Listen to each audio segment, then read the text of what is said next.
Tema de hoje: todos crescem, poucos amadurecem.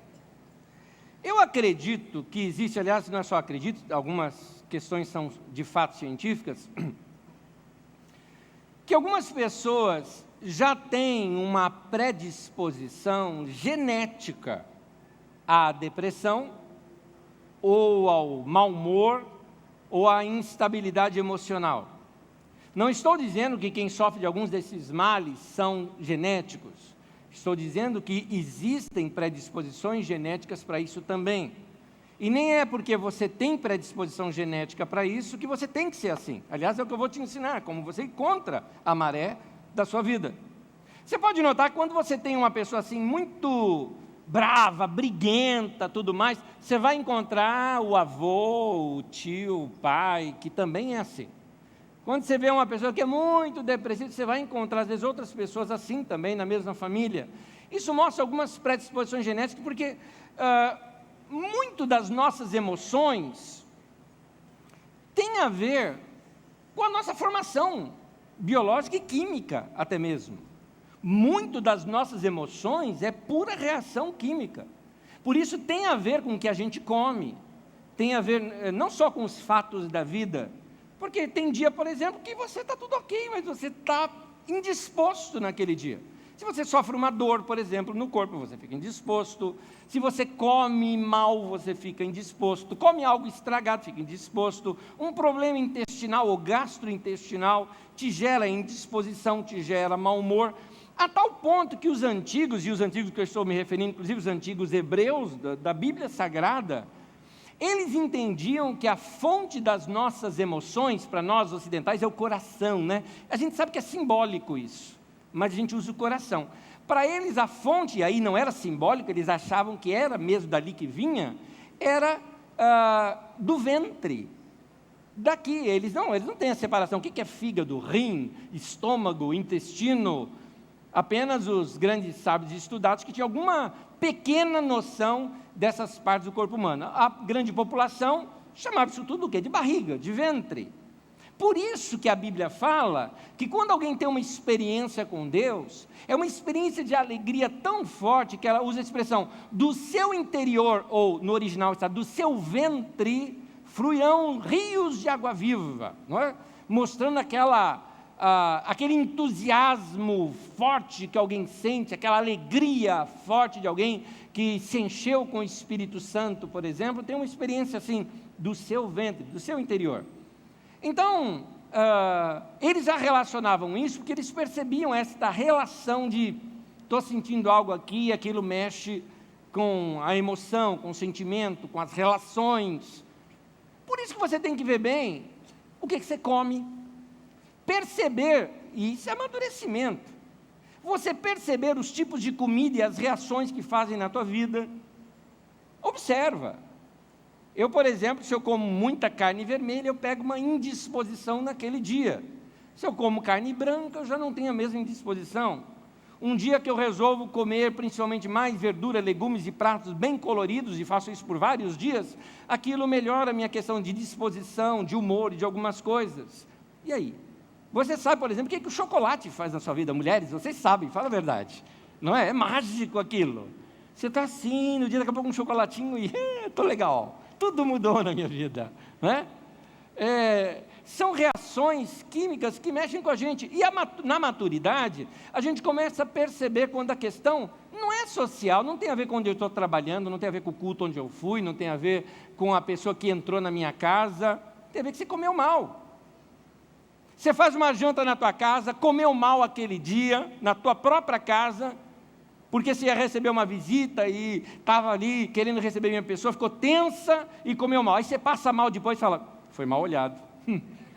Aquela pessoa veio e deixou coisa ruim aqui em casa. Para de ser supersticioso, você que comeu mal, né? Então a gente tem que se conhecer.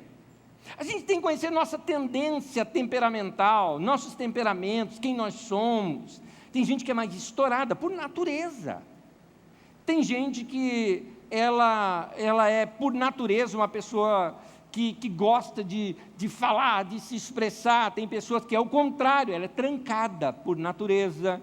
Tem gente que tem uma tendência mais, que nós chamamos de fleumático, né? Menos emoção e mais razão, mas aquela natureza da pessoa, e aquela que é toda emoção, né? Toda emoção. Ou chora muito, ou ri muito, ou fica triste de uma vez, né? E se afoga.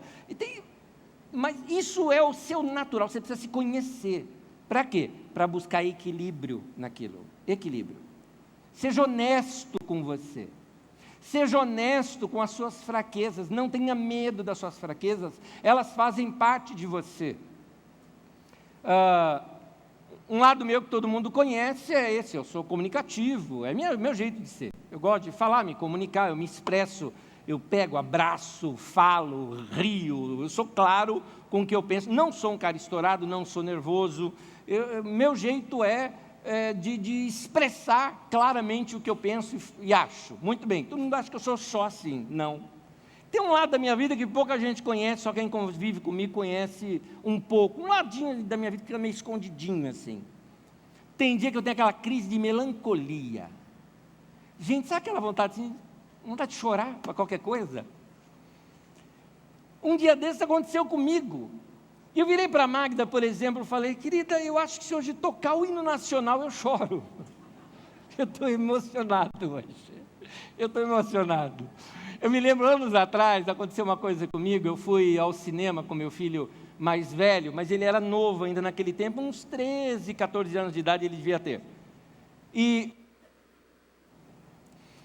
eu estava num desses dias.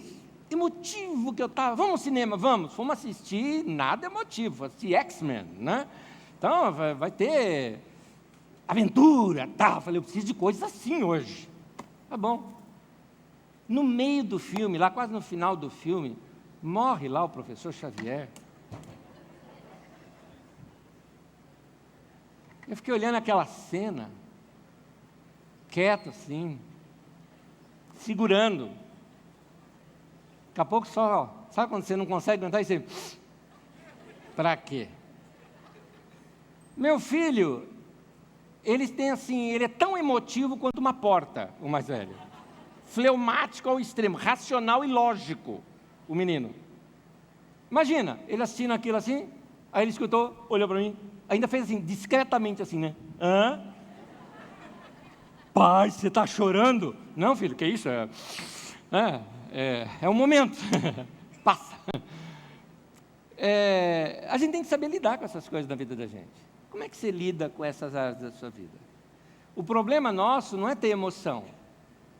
Meu problema não é que eu sou falante. Eu tenho que saber me controlar, tem hora que não é para falar. Porque qual que é a sua virtude e defeito? É isso que você tem que saber. Aquilo é virtude e pode ser defeito ao mesmo tempo. Porque você pode atropelar pessoas. Tem gente que é muito comunicativa, você fala, queria ser que nem ela, só que às vezes ela é comunicativa demais, enjoa, é chata, para de falar, a gente quer silêncio, entendeu? Então a gente tem que saber ter equilíbrio na vida da gente. Esse equilíbrio na vida é o que eu chamo de maturidade. Nós vamos estudar um pouquinho sobre maturidade e eu quero usar aqui a história de Sansão. Sansão foi um homem que cresceu, se tornou famoso, um cara proeminente, líder decisivo, mas que não amadureceu na vida. Amadurecer não é envelhecer. Amadurecer é evoluir, é se tornar uma pessoa melhor. Isso é amadurecer. Na história de Sansão, nós vamos perceber que tem gente que, entenda bem, cresce ou envelhece, mas não amadurece. E Sansão é um desses casos. A história de Sansão se encontra no livro de Juízes, na Bíblia, desde o capítulo 13 até o capítulo 16. Como é um texto muito longo, não vou lê-lo inteiro aqui, peço que você faça durante a semana uma leitura na sua casa. Mas vou aqui narrar um pouquinho da história de Sansão, o contexto de Sansão e ver os seus defeitos e depois tirar da vida dele algumas lições do que não fazer e alguns conselhos de como fazer. Então, me permitam, por favor, porque para fins didáticos eu quero me deter esses defeitos do Sansão. Sansão Ele viveu num período chamado período dos juízes. Quem estudou comigo aqui no domingo passado, viu que na formação do povo de Deus, aquele povo que era praticamente um povo nômade, um Deus que falava de liberdade, numa época em que o mundo era dominado quase que por feudos, não era feudos porque não era era feudal da Idade Média, nós estamos falando da Idade Antiga, tinham as chamadas cidades-estado, que era mais ou menos o que a Bíblia chamava de reinos, mas eram cidades fortificadas que tinham um rei, e esse rei era simplesmente um cara rico, que dominava, que tinha exército e que cobrava imposto dos povos ao seu redor, dos camponeses que plantavam ao redor das suas cidades, dando a eles a proteção do exército, mas que eles pagavam impostos altíssimos àquele mandante da região. O povo de Deus foi formado numa contracultura, contra tudo isso. Tanto que um grande líder do povo de Deus, que foi Abraão, e ali já era um povoado junto com ele, estudamos isso aqui no domingo passado, havia um povoado todo juntamente com Abraão. Abraão morava em tendas, mesmo sendo um cara rico tudo mais, ele morava em tendas porque ele queria estar perto do povo, e acessível a todo o povo, porque no meio do povo de Deus é assim. E então, esse povo se forma, se estrutura, depois tem as histórias de Abraão, Isaac, Jacó, Moisés, José, tempo no Egito, depois de Moisés, a libertação, vai para o deserto, no deserto, estrutura-se aquele povo com leis. Estas leis, ou a lei de Deus, era uma orientação para aquele povo, de como eles iam viver agora na terra que eles tomaram posse ali em Canaã, para plantar, para colher, para se organizar. Era um povo que não tinha um governo sobre eles, era quase que uma anarquia aquilo, no bom sentido da palavra, não no mau sentido. Uma anarquia teocrática, não é? Onde a orientação de Deus era o que valia. E na orientação de Deus, vocês têm que amar o próximo, ajudar o próximo, tudo mais. Quando havia alguma guerra, eles não tinham exército, eles juntavam todo mundo e vamos lá e vamos defender nossos irmãos. E eles se davam bem nisso. E ali mesmo entre si faziam os comércios e assim a nação cresceu e foi muito bem estruturada. Onde que falhou isso? Em duas áreas. Uma das áreas que falhou foi que os líderes religiosos da nação, sacerdotes e levitas, deixaram de ensinar essa lei para o povo. E as gerações seguintes não conheciam essa lei e começaram a ser egoístas. Povos vizinhos ou cidades-estados vizinhos vinham invadir alguns territórios, eles mandavam um comunicado para a nação e os outros não vinham ajudar. Não, vocês que se viram lá, eu não vou te ajudar. E aí começou a falhar esse sistema todo. Por causa disso, povos vizinhos começaram a tomar conta de territórios deles. Um deles, bem grande ao sul, uma tribo chamada Judá, o território estava completamente dominado por um grupo chamado Filisteus. Os filisteus estavam na costa oeste, e eles tinham se organizado em algumas 5 grandes cidades-estados e muitas pequenas, e um exército bem organizado, aparelhado com ferro, coisa que os israelitas não tinham, porque não tinham conhecimento de como fazer isso. E então eles não só dominaram os israelitas, como obrigaram os israelitas a pagarem impostos para eles. É nesse período que Sansão nasce. Nasce esse Sansão, cresce e tentar descrever o cara aqui para você. Sansão, ele era mais ou menos assim, vamos imaginar a personagem. Ele era um fisiculturista saradão, além de bonito, forte, boa família, um tipo Johnny Bravo, né, do desenho, de temperamento forte, tomava decisões rápidas e sem pensar, fazia o que dava na cabeça, impulsivo, inconsequente, convicções fortes, confiava muito no seu taco, decidido e algumas vezes muito arrogante. Uma característica marcante dele era o seguinte: ele nunca gostava de perder. Essa era a característica dele. Tempos depois, esse Sansão, ele se organiza numa guerra contra os filisteus e derrota os filisteus de modo a livrar Israel daquela opressão que havia dos filisteus. Mas enquanto isso acontece, Sansão fez muita atrapalhada, muita. E a Bíblia narra algumas delas. Por isso nós vamos ver alguns defeitos aqui do Sansão, não para falar mal do cara, mas para ver como uma espécie de espelho para nós aqui, checarmos se nós mesmos não somos assim. Na verdade, esses defeitos de Sansão era uma grande crise de infantilidade. Manter-se neles e não abandoná-los se nós temos, por exemplo, esses mesmos defeitos, pode nos levar para longe da sabedoria e desse amadurecimento que eu chamo na vida. Será que você vai conseguir ver você mesmo em alguns desses? Vamos ver alguns aqui? Vamos ver se você consegue se enxergar de alguma forma aqui. A ordem que eu vou mostrar esses defeitos não tem ordem de valor alguma, apenas vou narrá-las na ordem que eles aparecem nos textos das Escrituras Sagradas. Primeiro deles, gente como Sansão não gosta de perder na argumentação. Ele está certo e acabou. E quando você fala com ele está olhando para a tua cara, mas não está te ouvindo, porque ele já falou o que ele quer. Em Juízes 14, de 1 a 3, começa a história da seguinte forma. Todos os textos que eu vou utilizar vão aparecer aqui nas telas para a gente ganhar tempo em ler os textos. Sansão desceu a Timna, que é uma cidade da Filistia, né? E viu ali uma mulher do povo filisteu. Quando voltou para casa, disse a seu pai e sua mãe: vi uma mulher filisteia em Timna, consigam essa mulher para ser minha esposa. Seu pai e sua mãe lhe perguntaram: será que não há mulher entre os seus parentes ou entre todo o seu povo? Você tem que ir aos filisteus incircunciso para conseguir esposa? Sansão não deu a mínima para o pai, não prestou atenção no que o pai falou, e ele disse para o pai: consiga para mim, é ela que me agrada, ponto, acabou. Temos aqui algumas questões culturais. Hoje em dia você decide com quem você vai se casar, naqueles tempos era o seu pai quem decidia por você. Nesse caso, o Sansão fala: pai, eu quero que você decida por ela, para mim. É isso que ele estava dizendo. Outra coisa, naqueles tempos se casava dentro do clã, dentro dos relacionamentos e dentro da mesma religião e tudo mais. Você está aqui num outro povo, um outro clã, uma outra língua, uma outra cultura e uma outra religião. Por isso o pai está falando: mas não tem ninguém aqui, nenhuma mulher daqui serve para você, você tem que pegar junto lá de fora, ainda mais de um grupo que está oprimindo a gente, dos nossos inimigos. É como se fosse, é como se fosse hoje lá, só que hoje lá está invertido, né?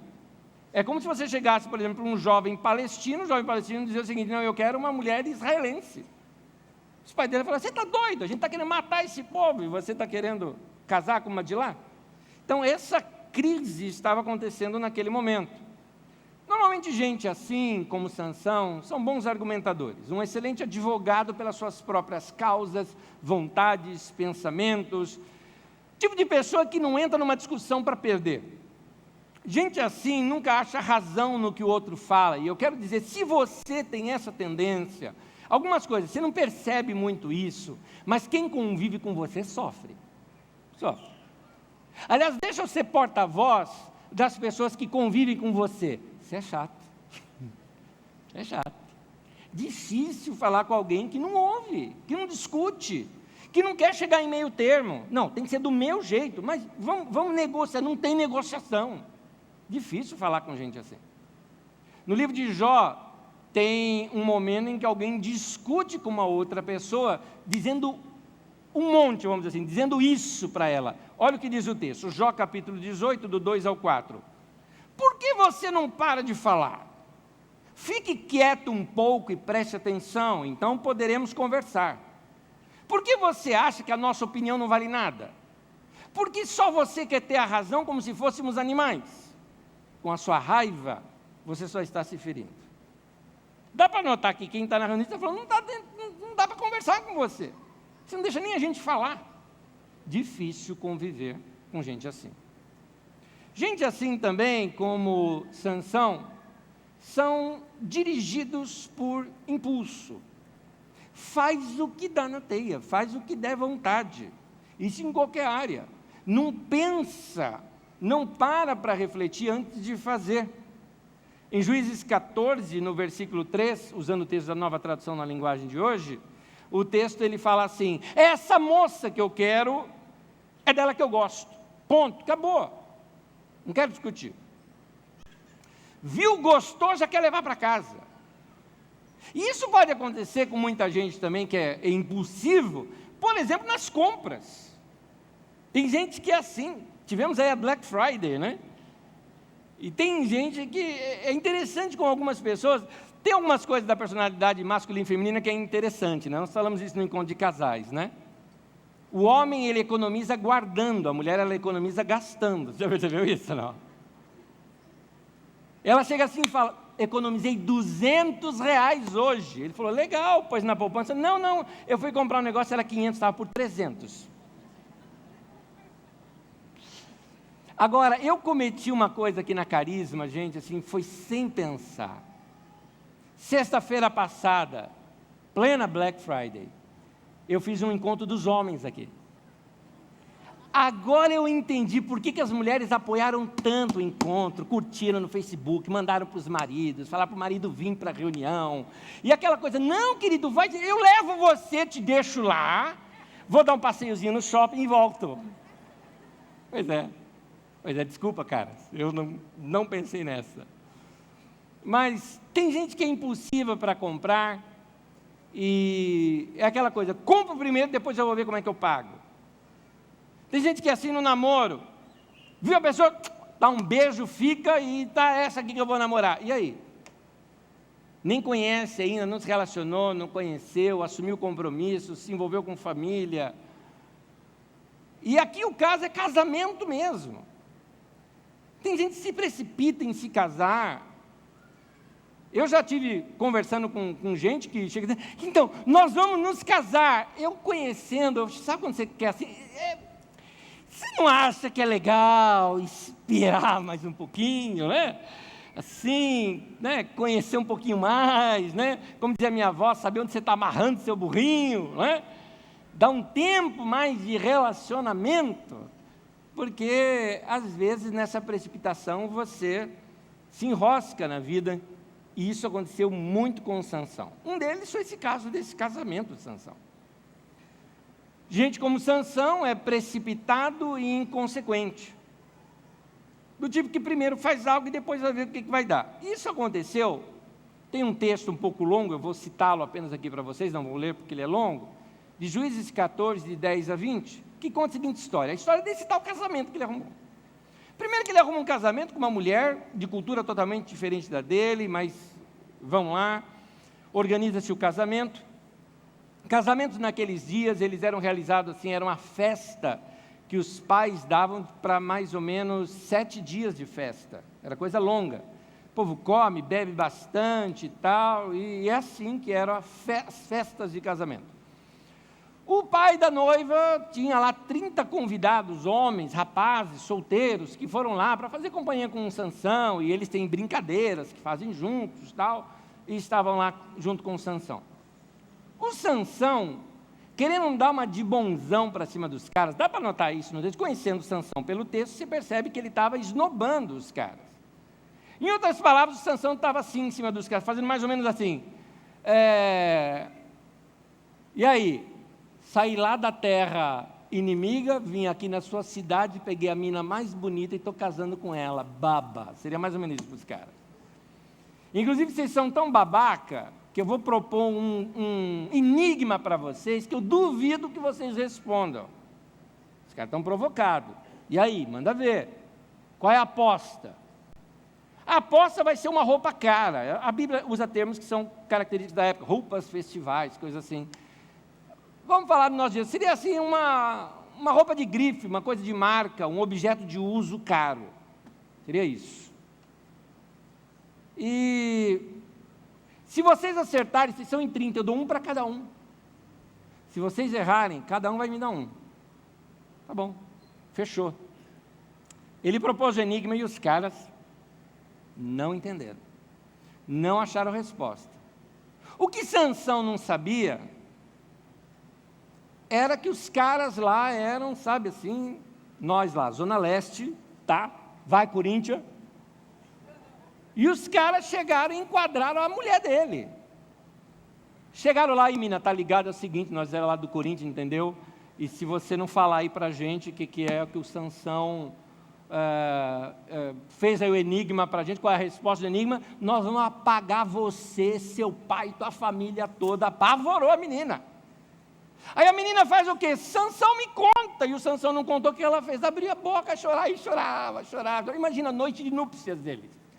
E a menina só chora, não quer saber de nada, e só chora. Aí o cara não aguenta. Falou, tá bom, eu conto. Contou para ela contou para os caras acertaram, e aí? O Sansão sai para um vilarejo, assalta 30 caras, rouba as roupas dos caras, mata e entrega o pagamento. Olha a cabeça desse Sansão, inconsequente. Tudo por causa de precipitação, de inconsequência, além desse temperamento incontrolável que ele tinha. Gente como Sansão, então, se expressa de modo muito violento. Quando fala, fala mesmo. Quando briga, briga mesmo. Mas ele não nota que ele é assim. Por exemplo, Sansão, depois disso, foi lá, pagou a dívida, mas brigou com a mulher e saiu de casa. A briga deve ter sido tão feia, lá do Sansão com a mulher, que o pai da moça achou que o Sansão nunca mais voltaria. E, aliás, o texto bíblico não nos dá uma ideia exata de quanto tempo foi isso, mas me parece que pelo menos umas 3 estações do ano se passaram. Imagina, o Sansão brigou lá perto do Natal, no mês de setembro do outro ano aparece Sansão lá de volta. Vim ver minha mulher. Aí o pai dela olha assim para o cara e falou, sim, entendeu? Eu achei que vocês tinham brigado, que não existia nada, como não se consumou o casamento, eu dei ela para outro cara. Ela está casada. A fila andou. Juízes 15, 2, olha o que o pai da menina disse para o Sansão: eu estava tão certo que você a odiava. Gente estourada não percebe a força das suas palavras. Gente que é muito estourada não percebe a força das palavras, do tom de voz, dos olhares, da espuminha que sai no canto da boca quando fala. Não percebe a imagem e o impacto que essa pessoa causa no outro. Não percebe. Para Sansão foi só um desentendimento. Que isso? Foi uma briguinha nossa. Briguinha? Para as outras pessoas tinha rompido tudo, já tinha acabado tudo. Ele não sentia a força das suas palavras como os outros sentiam. Machuca pessoas e nem mesmo percebe que machucou as pessoas. E aí, gente assim, normalmente, o que você faz se tem gente assim perto de você? Você isola a pessoa. Tem um cara assim no teu serviço, o que você faz? Quanto mais distância, melhor. Eu vou ficar perto do cara para tomar patada toda hora? Vou ficar longe do cara. O que acontece com essa pessoa? Vai ficando solitária. Por ser incompreendido, gente assim se sente alguém ressentido. É ressentido, é solitário, expressa tudo o que pensa, critica muito, por causa disso também são perseguidos. As pessoas não gostam muito deles. Deram a mulher do Sansão para outro, e o Sansão, ressentido, começa a planejar vingança. Mais adiante eu vou te mostrar esse planejamento dele, mas o Sansão botou fogo em toda a plantação e estoque dos filisteus. Desde a plantação de trigo, os olivais e tudo mais, botou fogo em tudo. Quando os filisteus checaram a razão do incêndio, contaram que quem provocou tudo aquilo foi o genro do fulano, ou ex-genro do fulano lá, do pai da moça, né? E aí, os filisteus fizeram o seguinte: causou todo esse dano por causa daquela família? Foram lá e mataram a família. Atrocidades do mundo antigo. Mataram o pai da moça, a moça, não sei se o marido dela novo também, não sei. Isso não fala, mas matou. Aí o Sansão ficou mais ressentido ainda com tudo isso. Amargurado, irado, inconsequente. Olha o que ele mesmo fala. Juízes 15, versículo 2. Desta vez, eu não sou... 15:3, perdão. Juízes 15:3. Desta vez, eu não sou responsável pelo que eu fizer aos filisteus. Na Nova Tradução na Linguagem de hoje, no 15:7, ele fala o seguinte: então é assim que vocês fazem? Pois eu juro que não descansarei até que vocês paguem por isso. Note que ele era vingativo. É o tipo de pessoa que fala o seguinte: a vingança se serve fria. Pode deixar. Vocês estão aprontaram comigo? Espera, não vou descansar não. Eu vou fazer um negócio que vocês vão se arrepender. O Sansão ataca, comete outros homicídios, e ele mesmo declara que ele era vingativo. Em 15:11 de Juízes fala: eu fiz com eles o que eles fizeram comigo.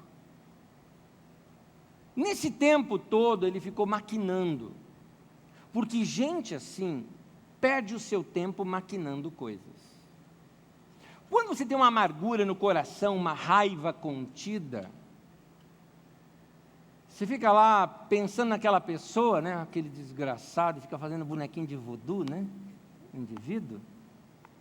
Aqui, fica trabalhando maneiras e maneiras de dar o troco, de aprontar, de fazer alguma coisa com aquela pessoa. Olha essa mente criativa do Sansão. Olha só. Juízes 15, do versículo 4 e 5. Acompanha essa leitura comigo. Então, Sansão caçou 300 raposas. Para um minutinho. Caçar uma raposa já é um negócio difícil. Caçou 300. Foi caçando, guardando. Imagina quantos dias Sansão não levou para fazer isso. Caçou 300 raposas. Amarrou-as 2 a 2 pelos rabos, prendeu em cada par de rabo uma tocha, pôs fogo nas tochas e soltou as raposas nas plantações de trigo dos filisteus. Que engenhoca do cara! Quanto tempo esse cara não perdeu maquinando e preparando tudo isso? A mente fértil do cara. Você sabendo do que é feito fertilizante, você entende o que eu estou falando. E mente fértil desse indivíduo. Gente irada é assim. Gente irada é desse jeito. Uma das coisas de Sansão se tornou líder da nação de Israel contra os filisteus. Mas é interessante que ele é, mais uma característica, cercado de gente, mas é solitário. Na verdade, porque pouca gente o compreende. O texto bíblico fala que ele foi morar numa caverna na rocha de Etã. Ali era o seu esconderijo, longe de todo mundo, porque ninguém suportava viver junto com ele, e ele começou a perceber isso também. Uma outra característica de gente assim: não aceita a liderança de outros tão facilmente. Sansão, ele não ouviu o conselho do pai dele, ele não ouve o conselho dos homens de Judá, dos líderes de Judá, e ele é tão convicto do seu modo de pensar, e ele acha que o seu modo de pensar é o único certo, que ele argumenta, critica, não cede muito fácil ao conselho dos outros. Gente assim normalmente é muito crítico mesmo. E quem mais fácil para criticar do que criticar líderes, né? São vidraça, então é mais fácil. Os líderes dessas pessoas são sempre as suas maiores vítimas. Ai de quem é chefe de alguém assim. Saiba de uma coisa, ele fala mal de você, porque está no sangue do cara, se conta. Pessoas assim têm conflitos com pais, com esposas, com maridos, com governos, com instituições, com regras, com leis, normas, costumes, com pastor. Eu sei muito bem. Dizer para a gente assim, uma frase: aqui se faz assim, a primeira pergunta é: mas por que tem que ser assim? Já quer ser contra, já quer mudar tudo.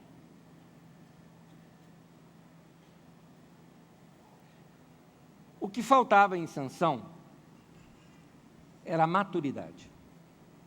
Cresceu, mas não amadureceu. Alguns de nós estamos envelhecendo sem o devido amadurecimento para a vida e para as relações da vida. Amadurecimento não é coisa de velho. Tem velho que não é amadurecido e tem jovem que já é sábio e maduro. 1 Timóteo 4, versículo 12 e o 15, Paulo dá uma recomendação para Timóteo, e Timóteo era um rapaz. E o texto bíblico diz assim: ninguém o despreze pelo fato de você ser jovem, mas seja um exemplo para os fiéis na palavra, no procedimento, no amor, na fé, na pureza. Seja diligente nessas coisas, dedique-se inteiramente a elas, para que todos vejam o teu progresso. Nesse sentido, não confunda ficar mais velho com maturidade. Tem gente que fica mais velho, mas não adquire a maturidade. Tem uma época na vida da gente que a gente precisa parar e refletir sobre isso. É a época que a gente decide que é hora de crescer. Porque começa a acontecer algumas coisas na vida da gente, a gente começa a perceber, espera um pouquinho, eu estou perdendo amigo, espera um pouquinho, eu tenho muita gente sinalizando que eu não sou uma pessoa muito legal de se relacionar, já machuquei bastante pessoas na vida, não consigo parar num relacionamento por muito tempo. É sempre mais fácil a gente falar que o problema é do outro. Mas quem quer amadurecer precisa pôr um espelho na frente e falar: espelho, espelho meu, né? E aí? Quem é esse cara que está aí? Quem sou eu?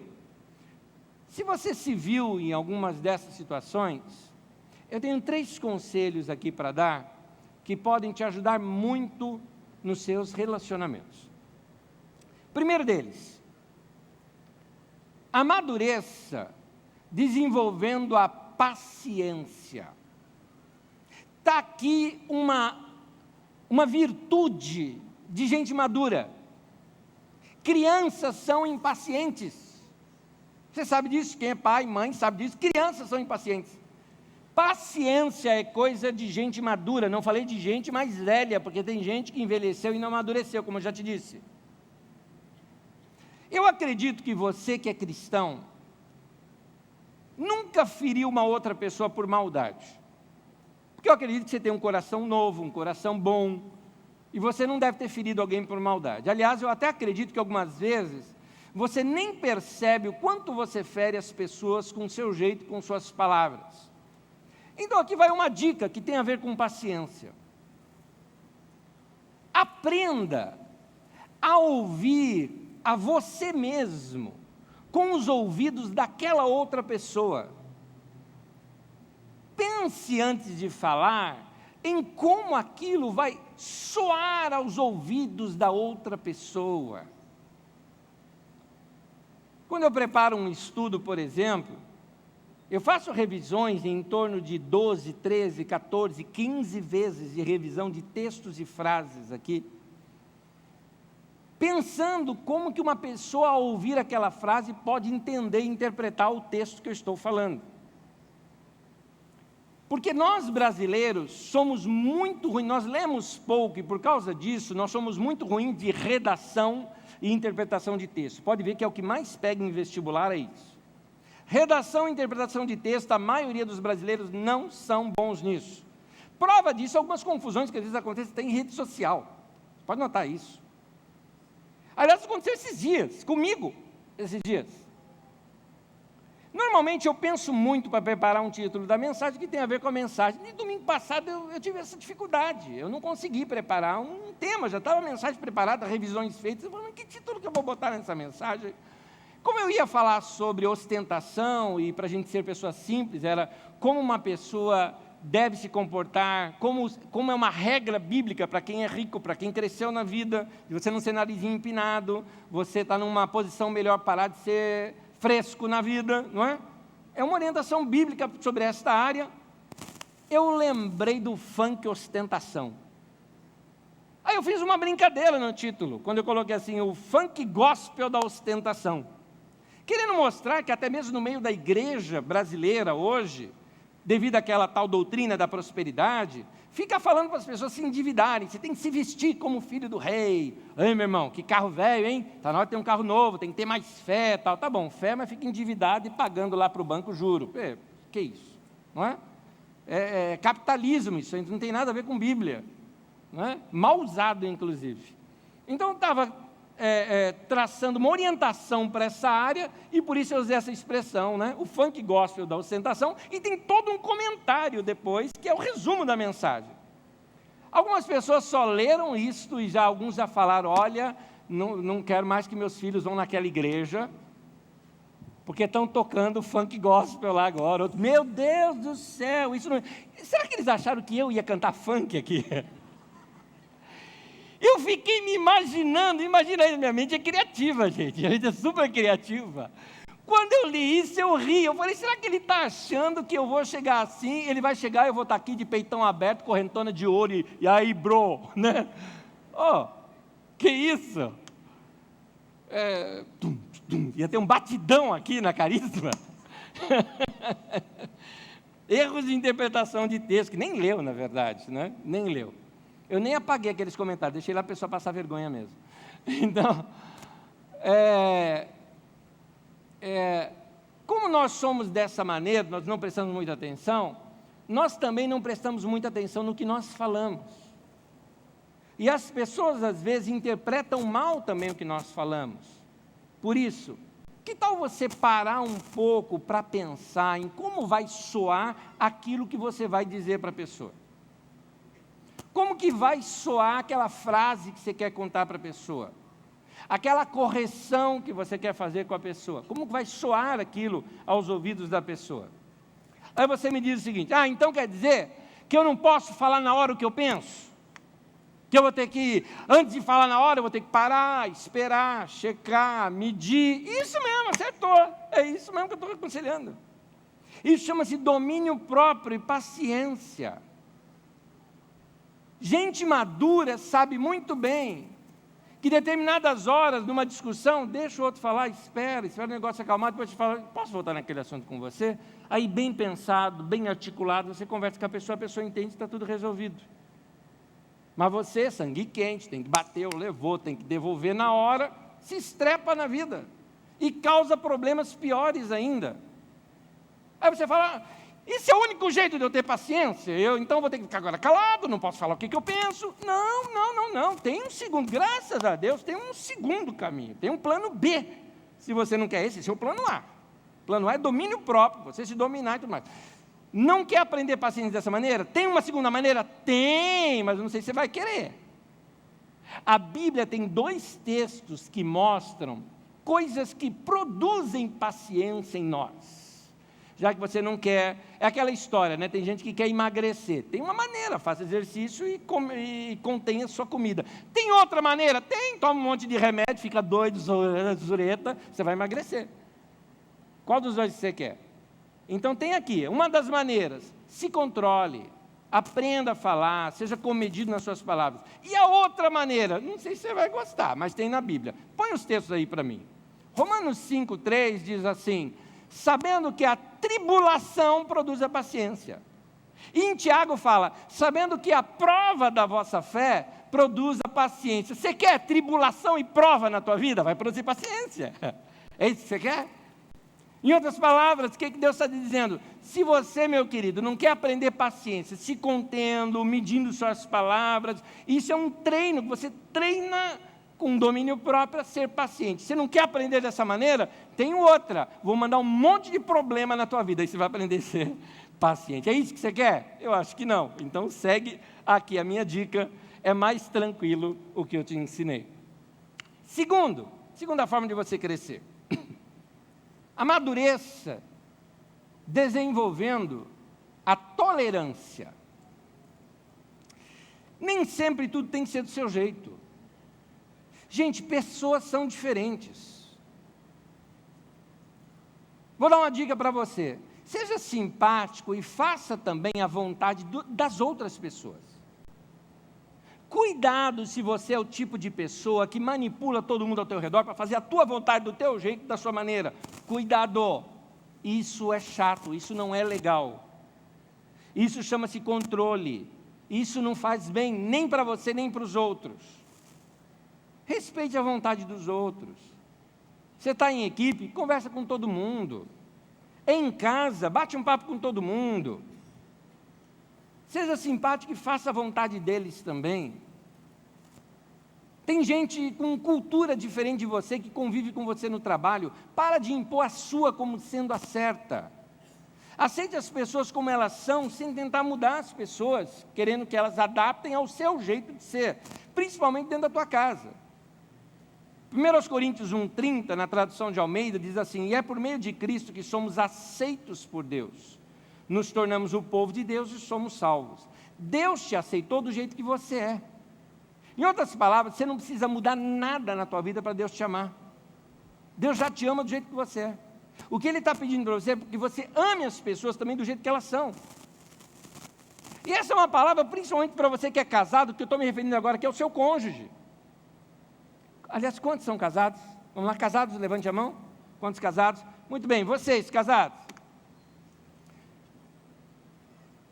Tem gente que às vezes vem reclamar coisa assim para mim. Ah, pastor, minha mulher e tal. É mesmo, é. Como é que fizeram no namoro? Não, no namoro ela era assim, mas a situação era outra. Ela já não era assim antes? Era. Você não casou com ela? Casou enganado? Não. Você já sabia que ela era assim? É. E por que agora quer mudar? Está parecendo aquelas coisas que acontecem, né? A menina era apaixonada pelo namorado. O namorado vai na casa dela, vão sair juntos, ela está atrasada. Chega assim para ele, dá lá, senta ali na TV, ali, fica assistindo uma coisa enquanto eu acabo de me trocar. Tá bom. Dá um controle remoto na mão de um cara. O que o cara faz no controle remoto? Que todo homem faz. Vai ficar mudando de canal. E vendo tudo e não vendo nada ao mesmo tempo, porque o homem é assim, ué. É legal mexer, é brinquedinho. Eles são namorados. A cena. Ela chama a mãe dela, olha lá. É bonitinho, né? Ele não vê nada, ele fica lá, é tão bonitinho, né? Parece uma criança brincando. Isso durante o namoro. 15 anos de casado. Ela vai na cozinha buscar alguma coisa, controle remoto na mão do cara, ele lá. Ela para na porta da cozinha. Vai largar essa porcaria aí e assistir alguma coisa ou não vai? Se irrita. O que mudou? O cara é o mesmo. Você já sabia antes. Para. Aceita as pessoas como elas são. Aliás, as pessoas são diferentes de você para ter algo para te ensinar, para tratar com você. São chances que você tem de você mesmo crescer com a diferença que eles têm. Agradeça a Deus por ter colocado gente diferente do seu lado. Você pensou se o mundo todo fosse igual a você? É um tédio. Eu sei como é que eu sou. Lá em casa eu sou legal para todos eles. Se fosse eu comigo mesmo, 2 anéis dentro de casa, 2 eu já não aguentava. Eu ia falar, cala a boca, meu, para de falar. Fica quieto. Eu ia brigar com eu. Não é comigo, é com eu com eu. Eu ia brigar. Você não se suportaria ter 2 iguais a você, 3 iguais a você, 5 iguais a você. Não suportaria. Ia ter choque. Então não tente fazer a outra pessoa igual a você. Terceiro, sobre amadurecimento. E último, amadureça desenvolvendo a aceitação. Aceite as diferenças dos outros. Eu não estou falando de pecado aqui, eu estou falando de diferentes personalidades.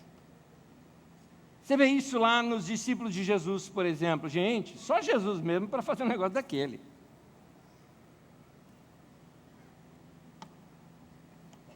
Dos 12 discípulos de Jesus, você tem cara ali muito diferente um do outro. Você tem, por exemplo, o André, que é todo pacífico. E o cara tem ali no mesmo grupo, aliás, irmão dele, o Pedro, que na primeira oportunidade arrancou a orelha de um cara queria cortar o pescoço. O cara que abaixou foi a orelha, por isso que esse era o Pedrão. Você tem, por exemplo, no mesmo grupo, o André e o João, que são crédulos, não é incrédulo, é crédulo, ele crê facilmente. Eles estão lá assistindo o João Batista pregar. Aí o João Batista para assim, vê um cara passando, aquele é o Cordeiro de Deus que tira o pecado do mundo. Os caras, legal, valeu João, vai lá seguir Jesus. Segue Jesus, já quer saber onde o cara mora, passaram a tarde com Jesus, o André chega para o Pedro, depois encontra o Pedro e diz, achamos o Messias, tudo no mesmo dia. Acredita rapidinho nas coisas. No mesmo grupo tem o Tomé. A pessoa fala, ei Tomé, nós vimos, Jesus ressuscitou. Ressuscitou nada, foi uma aparição. Vocês estão, sei lá, vocês fumaram, não é possível, vocês fizeram alguma coisa, vocês estão vendo coisa. Eu só acredito se eu ver. Aí é desse jeito. Você tem, por exemplo, um com posição política de extrema direita ou de extrema esquerda, dentro do mesmo grupo. Você tem o Levi Mateus, por exemplo, que era uma espécie de Maluf da época, sabe? Vamos botar a rota em Jerusalém, na cidade e tal, né? E querendo fazer grandes obras na cidade. Esse era o Mateus. No mesmo grupo tem um cara chamado Simão, que era do partido dos Zelotes, era assim, guerrilheiro, queria sair com o povo na rua, caminhando e cantando e seguindo. Desse jeito, esse era o grupo de Jesus, o grupo dos discípulos. Quando Jesus manda eles de 2 em 2, eu acredito que ele pegava esses opostos e punha junto assim, vai, vai. Para vocês aprenderem um com o outro aqui, não é? Gente, Deus usa as pessoas, e as pessoas são diferentes. Então nós temos que aceitar essas diferenças que foram criadas por Deus. Em Romanos 15, versículo 7, diz, portanto, aceitem-se uns aos outros, da mesma forma como Cristo os aceitou, a fim de que vocês glorifiquem a Deus. Qualquer pessoa que levanta os olhos para glorificar a Deus, ela não vai tratar mal pessoas do seu lado, ela não vai olhar com desprezo por outras pessoas, porque ela sabe que Deus também fez aquela pessoa que é diferente dela. O que esse texto me ensina sobre aceitar? O que ele quer dizer sobre aceitar as pessoas? Significa entender essas diferenças que tem, diferenças que tem do seu marido para com você, de sua esposa para com você, dos seus amigos para com você, que essas diferenças não são uma questão de certo ou errado, não é uma questão de ser bom ou mal, apenas são diferentes, é isso, só é diferente, só, não tem nada demais. Então, temos que aceitar uns aos outros, porque Deus ama a variedade. Dá uma olhada ao seu redor, quanta gente diferente de você e do teu lado já, são diferentes de você. Deus ama essa variedade. Romanos 14, 13, na nova tradução na linguagem de hoje, o texto diz, por isso paremos de criticar uns aos outros. Quando nós aceitamos a diferença das pessoas, aceitamos que alguém pode ser diferente da gente, a gente para de criticar. Porque quando você critica a personalidade de uma pessoa, quem é que você está usando como ponto de referência para dizer que é certo, para você dizer que aquele lá é errado? Você está usando você mesmo. Então você é convencido, você está se achando quando você critica alguém. Então, quando você critica, você está se colocando como padrão de personalidade, e você sabe que você não é assim. Eu tenho um último texto para ler, mas convido você a ficar em pé já comigo, eu estou terminando. O texto está em Efésios, capítulo 4, versículo 2.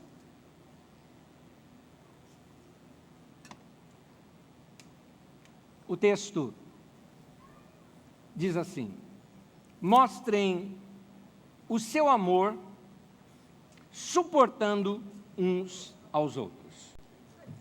Para a gente prestar até mais atenção no texto, posso convidá-los a falar junto comigo esse texto? Vamos falar juntos? Mostrem o seu amor suportando uns aos outros. Esse texto pode salvar teu casamento, meu querido. Esse texto pode salvar o teu emprego. E até tua convivência com amigos, na igreja e tantas outras coisas.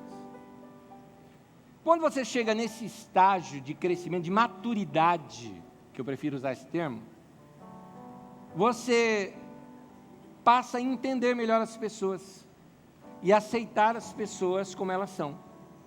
Você aceita que tem gente que é diferente de você e você vai amá-las da mesma maneira.